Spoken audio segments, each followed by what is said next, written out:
جنگ آزادی کے موقع پر ہندوستان کے کتنے علماء کو شہید کیا گیا؟ 52,500 علماء، 52,500 علماء، 50,000 سے زائد علماء کو شہید کیا جانا کوئی معمولی بات ہے؟ ایک ڈاکٹر کتنی محنت سے پڑھ کے بڑا ہوتا ہے، ایک لائر کتنی محنت کرنا پڑتا ہے، ایک عالم قرآن، عالم حدیث بننے کے لیے کتنی محنت مجاہدوں سے اسے گزرنا پڑتا ہے۔ مدرسوں کا جا کے جائزہ لے کے دیکھو کہ وہاں پر کھانے کے 3 اوقات میں کون سا چاول استعمال ہوتا ہے، کون سی دال استعمال کی جاتی ہے، ان کے رہن سہن کا طریقہ کیا ہوتا ہے۔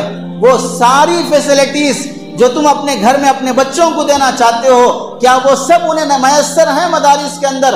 اور فارغ ہونے کے بعد جو شان سے تم جینا چاہتے ہو، بھاری کپڑے، بھاری مکان، ذاتی گاڑی، فلاں یہ جو خواہشات اور لمبی لمبی امیدیں تمہاری ہوتی ہیں، ان لمبی لمبی امیدوں پر تم علماء کو دیکھ رہے ہو۔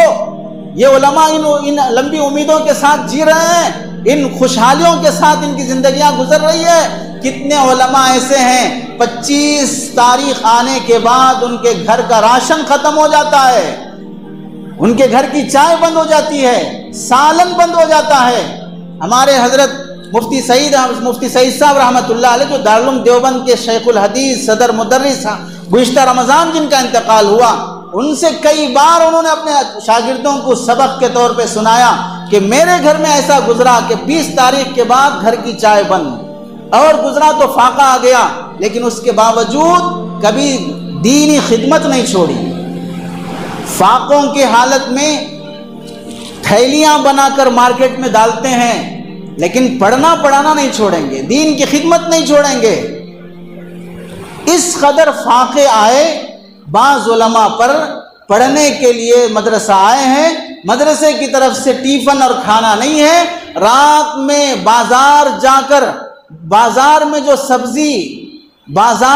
سبزی پھینک دی جاتی ہے اسے اٹھا کر لاتے ہیں، اسے دھوتے ہیں، اس میں نمک ڈال کر ابالتے ہیں، بس وہی ابلا ہوا سبزی کا پانی پی کر اور وہ سبزی کھا کے گزار لیتے ہیں اور سبق میں پابندی سے حاضر ہوتے ہیں۔ کوئی دکھا سکتا ہے اسے مجاہدانہ کارنامے؟ کس کی خاطر یہ قربانیاں برداشت کی جا رہی ہیں؟